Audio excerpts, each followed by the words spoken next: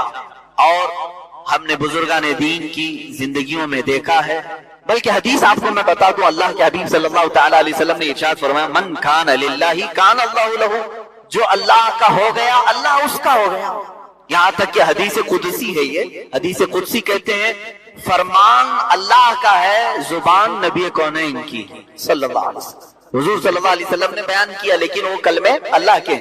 اس حدیث قدسی میں اللہ فرماتا ہے ایک بندہ مجھ سے قریب ہوتا ہے، قریب ہوتا ہے، اتنا قریب ہوتا ہے کہ میں اس کا ہاتھ بن جاتا ہوں جس سے وہ پکڑتا ہے۔ کون کہہ رہا ہے؟ اللہ عز و جل۔ رب تعالیٰ فرماتا ہے میں اس کی زبان بن جاتا ہوں جس سے وہ بولتا ہے، میں اس کے کان بن جاتا ہوں جس سے وہ سنتا ہے۔ اللہ تبارک و تعالیٰ یہ ارشاد فرما رہا ہے یہ حدیث قدسی میں۔ تو بندہ اپنے آپ کو اتنا قریب کرتا ہے، اتنا قریب کرتا ہے کہ اللہ رب العزت اس کے اعمال کو اپنا عمل فرما رہا ہے۔ بدر کے وہ صحابہ جب تیر چلا رہے تھے اور کفار و مشرکین کو تہس نہس کر رہے تھے، بعد میں آیتیں نازل ہوئی، اللہ تعالیٰ نے فرمایا وما رمیت اذ رمیت فلم تقتلوہم ولکن اللہ قتلہم۔ دو الگ الگ جگہ سے میں پڑھ رہا ہوں۔ حضور صلی اللہ علیہ وسلم سے رب تعالیٰ فرماتا ہے تیر جو چلایا وہ آپ نے نہیں، اللہ نے چلایا۔ فلم تقتلوہم ولکن اللہ قتلہم، اے صحابہ تم نے نہیں قتل کیا، ہاتھ تمہارا تھا، اللہ نے قتل کیا۔ ان کے عمل کو اللہ اپنا عمل فرما رہا ہے۔ یہ وہ مقام ہے جس کی طلب ہر مسلمان کو ہونی چاہیے، ہر مومن کو ہونی چاہیے۔ اے اللہ مجھے اس مقام تک پہنچا دے جہاں میرا چلنا پھرنا ہر چیز تیری رضا کے مطابق ہو جائے۔ یہ کب ہوتا ہے؟ جب سچی طلب ہو۔ اور قرآن پاک میں اللہ فرماتا ہے من کان یرجو لقاء اللہ، جو اللہ تبارک و تعالیٰ سے ملاقات کی امید رکھتا ہے، یقین رکھتا ہے، اسے چاہیے کہ وہ نیک اعمال میں لگ جائے۔ فلیعمل عملا صالحا ولا یشرک بعبادۃ ربہ احدا، وہ اللہ رب العزت کے ساتھ کسی دوسرے کو اپنا خدا شریک نہ ٹھہرائے اس کے ساتھ، اور اعمال صالحہ میں دن رات لگ جائے، جسے یہ امید ہے کہ وہ اپنے رب سے ملنا چاہے، اپنے مولا سے ملاقات کرنا چاہے۔ میرے عزیزو اس آیت کا پورا خلاصہ میں یہ بتا رہا ہوں کہ دنیا میں اگر کچھ مانگو تو آخرت کی طویل زندگی میں اللہ کی رضا مانگو، اللہ کی رضا مانگو۔ جنت کی چاہت رکھو، اس سے بڑھ کر کے کیا ہے؟ جنت میں ایک محل کیسا دیا جائے گا پتہ ہے؟ جنت فل ہو چکی ہوگی، سب سے اخیر میں ایک بندہ آئے گا، حساب دیتے دیتے دیتے زمانہ گزر گیا، جنتی جنت میں جا چکے، سب کا فیصلہ ہو گیا، لاسٹ آنے والا، سب سے اخیر میں آنے والا جنتی پتہ نہیں کتنے 100 سال بعد آئے گا، بخشش ہو گئی، اس کی سزائیں ختم ہو گئی، اسے بھی نکال کر کے لایا گیا۔ جنت میں وہ آیا، دیکھا ساری جنت بھری ہوئی، سب کے محلات لگے ہوئے ہیں، ظاہر سی بات ہے انٹرنس پر سیدھے ہی آتے ہی بڑے بڑے محلات اور سب کے نام لگے ہوئے ہیں۔ یہ حسرت سے دیکھنے لگا میں بہت تاخیر سے آیا، مجھے جگہ ملے گی یا نہیں ملے گی؟ سب سے اخیر میں آنے والا جنتی، تو وہ جنت میں اندر آئے گا، رب تبارک و تعالیٰ سے پوچھے گا کہ مولا میری گرامی، آج ہم سورہ زمر، سورہ مؤمن اور سورہ حامیم السجدہ کی تلاوتیں کی ہیں۔ زمر جس میں اللہ تبارک و تعالیٰ نے وہی جہنمیوں کے اور جنتیوں کے احوال بیان فرمائے۔ کل جیسے میں نے بتایا تھا وسیق الذین کفروا الی جہنم زمرا، کفاروں کو کھینچ کر کے لایا جائے گا گروہ در گروہ، پورے جماعتوں کے جماعتیں آئیں گی، ان کو کھینچ کر لایا جائے گا، دروازے پر پہنچیں گے، حتی اذا جاؤہا فتحت ابوابہا، جیسے ہی یہ لوگ پہنچیں گے جہنم کے دروازے کھول دیے جائیں گے۔ وقال لهم خزنتها، اور جہنم کے جو دربان فرشتے ہیں وہ ان سے پوچھیں گے ان کفار سے، الم یاتکم رسول منکم یتلون علیکم آیات ربکم، کیا تمہارے پاس کوئی رسول نہیں آئے تھے جو تمہارے رب کی آیتیں تم پر تلاوت کرتے تھے؟ وینذرونکم لقاء یومکم ھذا، اور وہ رسول آج کے اس دن سے تمہیں نہیں ڈراتے تھے؟ کوئی آئے تھے یا نہیں آئے تھے تمہارے زمانے میں؟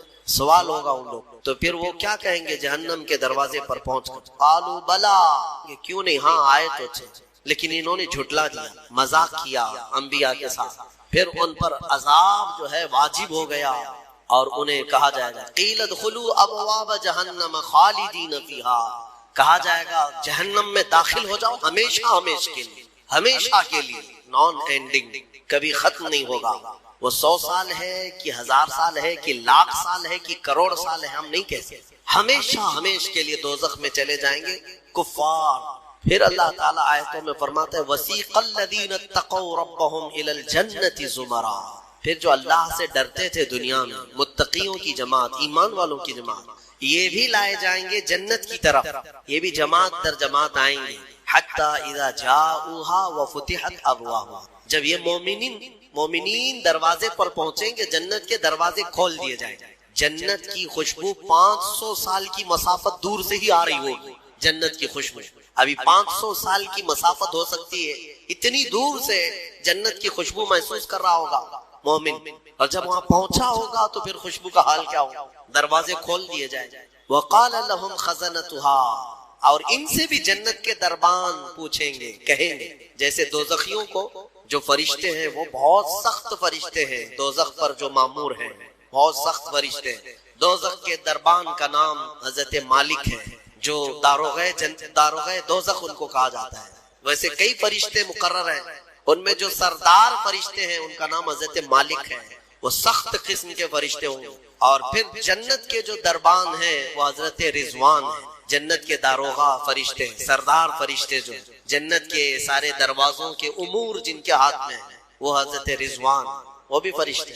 جب مومنین وہاں پہنچیں گے دروازے کھول دیے جائیں گے. ان سے بھی وہ دربان فرشتے کہیں گے، کیا کہیں گے؟ ویسے نہیں، کیا تمہارے پاس رسول نہیں آئے تھے؟ کیا تمہیں آج کے دن سے ڈرایا نہیں گیا تھا؟ بلکہ دروازے کھولتے ہی وہ کیا کہیں گے؟ وقال لهم خزنتها سلام علیکم. فرشتے کہیں گے اللہ کی سلامتی ہو تم پر، آ جاؤ. طبتم فادخلوها خالدین. مبارک ہو تمہیں، آؤ اندر ہمیشہ ہمیشہ کے لیے. جو جنت میں جائے گا وہ بھی ہمیشہ کے لیے جائے گا. وما هم بخارجین منها. کوئی بھی جنت سے نکالا نہیں جائے گا. جنت میں جانے کے بعد پھر ایگزٹ نہیں ہے، کوئی نہیں آئے گا. جو وہاں گیا وہ ہمیشہ رہے گا. پھر سارے مومنین کیا کہیں گے؟ سب سے پہلے جنت میں جاتے ہی وقالوا الحمدللہ. سب مومنین کہیں گے الحمدللہ، ہمارے مولا کا، رب ذوالجلال کا، اللہ کا شکر ہے، تمام تعریفیں اس کے لیے ہیں. الذی صدقنا وعدہ، جس نے اپنا وعدہ سچ کر دکھایا. ہم اس سے دنیا میں ڈرتے تھے اور اس کی جزا میں آج مولا نے ہمیں جنت عطا کر. جنت کیا ہے میرے عزیزو؟ آج تک اس کو کسی آنکھ نے دیکھا نہیں، کسی کان نے اس کے مثل کوئی چیز سنی نہیں. ہاں، مصطفیٰ کریم صلی اللہ تعالی علیہ وسلم سے جو ہم نے سنا ہے جنت کی نعمتیں کیا ہیں، وہاں پر کس انداز سے محلات تعمیر ہیں. ایک ایک محل جو جنتیوں کو دیا جائے گا اس کی دیواریں ایک سونے کی اینٹ سے، ایک چاندی کی اینٹ سے اس طرح تعمیر کی گئی ہیں. زمین مکمل نرم زعفران سے، اور گھر محلوں کے اندر جواہرات، یاقوت، زمرد، لؤلؤ اور نہ جانے مرجان، کون کون سے قیمتی پتھروں سے محل کو سجایا گیا ہے. ایک چھوٹے محل کی بات کر رہا ہوں. پھر ہر محل کے اندر نہر جاری ہوگی. جنات تجری من تحتها الانہار. وہ ایسے باغیچے تمہیں دیے جائیں گے جن کے نیچے نہریں بہ رہی ہوں. وہ نہریں کس طرح کی؟ ان نہروں کے متعلق کہا گیا ہے دودھ سے زیادہ سفید پانی اور شہد سے زیادہ میٹھا ہو، اور جو اس سے پانی پی لے وہ کبھی پیاسا نہ ہوگا. لا نظمأ بعدہ ابدا. اس کے بعد کبھی پیاس نہ لگے اگر اس سے دنیا میں ایک کسی کو پلا دیا جائے. وہ جنت کی نہریں ایک ایک کا سب، ایک ایک جنتی ان سب چیزوں کا مالک ہے. پھر اس کے بارے میں سورہ واقعہ میں ملتا ہے یہ کیسے بیٹھے ہوں گے جنتی. قرآن پاک سورہ واقعہ پڑھو تو آپ کو سمجھ میں آئے گا. ثلۃ من الاولین وقلیل من الآخرین علی سرر موضونۃ متکئین علیہا متقابلین. سریر یعنی دیوان لگائے ہوں گے، ان گدے بچھائے گئے ہوں گے بہت ہی اعلیٰ قسم کے. پوری دنیا کے بادشاہ مل کر وہ دیوان نہیں خرید سکیں گے. ان کے پاس اس طرح کا دیوان کبھی آیا نہیں ہوگا. جنتیوں کو بٹھایا جائے، ایک جنتی اس پر مظہری پر بیٹھے ہوگا. متکئین، ٹیک لگائے بیٹھے ہوں گے. یہ جنت کے احوال بیان ہو رہے ہیں. ٹیک لگائے بیٹھے ہوں گے اور آمنے سامنے ہوں گے دوسرے جنتی بھی. دوسرا جنتی اس طرف ہے، ایک جنتی اس طرف ہے، آمنے سامنے ہوں گے. یطوف علیہم ولدان مخلدون. وہاں خوبصورت لڑکے خدمت کے لیے معمور ہوں گی. وحور عین کامثال اللؤلؤ المکنون. اور اللہ فرماتا ہے بڑی بڑی آنکھوں والی حوریں ایسی جیسے کہ چمکدار موتیوں کی طرح ایک ایک جنتی کو 70 حوریں خدمت میں دی جائیں گی. وہاں پر کیا ہے؟ نہ بیمار ہونا ہے، نہ سر درد آنا ہے، نہ بخار، نہ سردی. جنت میں نہ غم ہے، نہ کسی چیز کا خوف ہے. خوف کس چیز کا ہوتا ہے؟ مرنے کا ہوتا ہے. موت تو آنی نہیں ہے. کوئی چیز چلی جائے گی، فوت ہو جائے گی تو اس کا غم ہے، وہ چیز ہونا نہیں ہے. وہاں پر ڈر بیماری کا ہے، بیمار ہونا نہیں ہے. پھر پلس کبھی ایسا ہوا کہ پیٹ درد سے آدمی بے چین ہوتا ہے، بے قرار ہوتا ہے. جنت میں نہ کبھی کسی کو پیٹ درد ہونا ہے، نہ کسی کو طہارت استنجا پخانے کی حاجت ہونی ہے، کیونکہ وہ نوری جگہ ہے. جو کھائے گا وہ نور ہی نور ہے، نور ہی نور ہے. اس کا فضلہ نہیں، نور کا فضلہ نہیں ہوتا، کچرا نہیں ہوتا. تو جنت میں کسی چیز کی فکر نہیں. اسی لیے قرآن میں جگہ جگہ اللہ نے فرمایا لا خوف علیہم ولا هم یحزنون. نہ ان پر کسی چیز کا خوف ہوگا، نہ کسی چیز کا غم ہوگا. اسی لیے میرے عزیزو جنت کی چاہت رکھو. اس سے بڑھ کر کے کیا ہے؟ جنت میں ایک محل کیسا دیا جائے گا پتا ہے؟ جنت فل ہو چکی ہوگی، فل ہو چکی ہوگی. سب سے اخیر میں ایک بندہ آئے گا. حساب دیتے دیتے دیتے زمانہ گزر گیا. جنتی جنت میں جا چکے، سب کا فیصلہ ہو گیا. لاسٹ آنے والا، سب سے اخیر میں آنے والا جنتی پتہ نہیں کتنے 100 سال بعد آئے گا. بخشش ہو گئی، اس کی سزائیں ختم ہو گئی، اسے بھی نکال کر کے لایا گیا. جنت میں وہ آیا، دیکھا ساری جنت بھری ہوئی، سب کے محلات لگے ہوئے ہیں. ظاہر سی بات ہے انٹرنس پر سیدھے ہی آتے ہی بڑے بڑے محلات اور سب کے نام لگے ہوئے ہیں. یہ حسرت سے دیکھنے لگا میں بہت تاخیر سے آیا، مجھے جگہ ملے گی یا نہیں ملے گی. سب سے اخیر میں آنے والا جنتی تو وہ جنت میں اندر آئے گا. رب تبارک و تعالیٰ سے پوچھے گا کہ مولا میری جگہ ہے یا نہیں جنت میں. رب تبارک و تعالیٰ فرماتا ہے جنت میں اس بندے سے پوچھتا ہے تیری کیا خواہش ہے. جنت میں یہ محلات سب کو جو دیے گئے وہ کتنے بڑے ہوں گے میں انداز آپ کو بتاتا ہوں. اس بندے سے پوچھا گیا، وہ بندہ کہتا ہے میرے لیے کوئی جگہ ہے یا نہیں. اللہ تعالیٰ فرماتا ہے اے بندے تو دنیا سے آیا، دنیا میں رہا، زمین پر رہا، زندگی گزارا، وہاں سے آیا، اب تیرے لیے جنت ہو گئی. پوری دنیا جتنی بڑی تھی کیا اتنا بڑا محل تجھے دے دوں جنت میں؟ اتنا بڑا ایک محل تجھے دے دوں؟ وہ خوشی سے مولا کی بارگاہ میں اچھلنے لگا. مولا اتنا بڑا محل، اگر اتنی بڑی نعمت مجھے مل جائے تو کیا کہنے. رب تعالیٰ فرماتا اے بندے کیا تو اس بات پر راضی ہے کہ دنیا کے برابر 2 دنیا برابر میں ایک محل دے دوں؟ دگنا، دنیا جتنی بڑی ہے اس سے بڑی. وہ بندہ خوشیوں سے جھومتا جا رہا ہے، یہاں تک کہ رب تعالیٰ اضافہ کرتا جا رہا ہے. حدیث پاک میں ہے اللہ تعالیٰ نے فرمایا کہ پوری دنیا کے برابر 3 گنا بڑا محل تجھے جنت میں دے دوں. وہ اش کرنے لگا مولا یہ میری حیثیت سے زیادہ ہے اور تیرے فضل کے لیے کوئی چیز کمی نہیں ہے. پھر مولا تبارک و تعالیٰ حکم دے گا کہ اس بندے کو جو دنیا سے آیا، سب سے اخیر میں آیا، پوری دنیا کے برابر 3 گنا بڑا کر کے اسے محل دیا جائے. یہ سب سے اخیر میں آنے والے کا ہے. جو شروع میں جا چکے ہوں گے ان کے محلات کتنے بڑے ہوں گے اور جنت کی وسعت کو تم اندازہ بھی نہیں کر سکو گے. وہ کتنی بڑی ہے، کتنی چوڑی ہے، نہ تمہارے کیلکولیشن میں آ سکے گا، نہ حساب میں آ سکے گا. جنت کو کس قدر پھیلایا گیا ہے میرے عزیزوں. اب نعمتیں ایسی ہیں کہ اللہ تعالیٰ فرماتا ہے جنتی جب جنت میں جائیں گے کلما رزقوا فیہا من ثمرۃ رزقا قالوا ھذا الذی رزقنا من قبل. جس چیز کی خواہش ہوگی نا وہ ان کا کھانا وہاں سامنے رکھا ہو. پھل کھانے کی خواہش، وہ جو کھانے کی خواہش کریں گے جنتی وہ وہاں پر خدمتگار جنت میں لا کر ان کے سامنے رکھ دیں گے. اور فرمایا گیا کہ ہر بار ایک ہی قسم کے پھل کی طرح شکل ایک ہی ہوگی اور مزے الگ الگ ہوں گے. ایک ہی چیز لائی جا رہی. تو جنتی ہو سکتا ہے آپ نے سیب کھانے کی خواہش کی، لایا گیا. بعد میں کیلا کھانے کی خواہش کی گئی، پھر ویسے ہی سیب کی طرح ہی شکل لائی گئی. پھر بعد میں آپ کو گوشت کھانے کی خواہش ہوئی، تب بھی سیب کی طرح ہی چیز لائی گئی. تو جنتی کہیں گے کہ یہ کیا ہے؟ جب ہمیں رزق دیا جا رہا ہے ایک ہی طرح کا دیا جا رہا ہے. تو رب تبارک و تعالیٰ قرآن میں فرماتا ہے کلما رزقوا منہا من ثمرۃ رزقا قالوا ھذا الذی رزقنا من قبل. کہیں گے وہ ایسا ہی ہم کو اس سے پہلے بھی ملا تھا. اللہ فرمائے گا وہ ایسا نہیں ہے، وہ اتو متشابہا، بلکہ اس سے ملتا جلتا ہے، لیکن تم کھاؤ جو تمہارے من میں لذت چاہیے وہ اسی میں مل جائے. جنت کی نعمتوں کو ہم کیسے بیان کر سکیں گے میرے عزیزوں. پھر اس سے بڑی نعمت یہ ہے کہ جنتی کے لیے اتنی آزادی کہ وہ پوری جنت میں جہاں چاہے گھومے پھرے، سیر کرے، وہاں کی جنت کی نعمتوں کو دیکھے. جنتی کی کبھی خواہش ہوگی, وہ عرض کرے گا کہ مولا میں سیر و تفریح کے لیے تیرے اولیاء کے دربار دیکھنا چاہتا ہوں. اسے لے جایا جائے گا. اللہ تعالیٰ کے جو محبوبین ہیں اولیاء, ان کے پاس جنتی کو لے جایا جائے گا.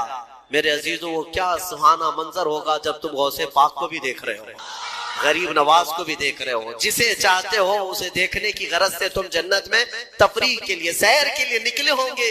یہاں تک کہ جنتی خواہش کرے گا کہ مولا میں تیرے رسول کے صحابہ دیکھنا چاہتا ہوں, مولا میں تیرے انبیاء کے محلات دیکھنا چاہتا ہوں. لے جاؤ اسے ابراہیم علیہ السلام کے پاس, موسیٰ علیہ السلام کے پاس, عیسیٰ علیہ السلام کے پاس, جتنے انبیاء ہیں سب کے دربار میں جاتا رہے گا, جنت میں سیر کرتا رہے گا. وہ وقت بھی کیسا ہوگا جب تم خواہش کرو گے مولا میں محمد رسول اللہ کے محل میں جانا چاہتا ہوں.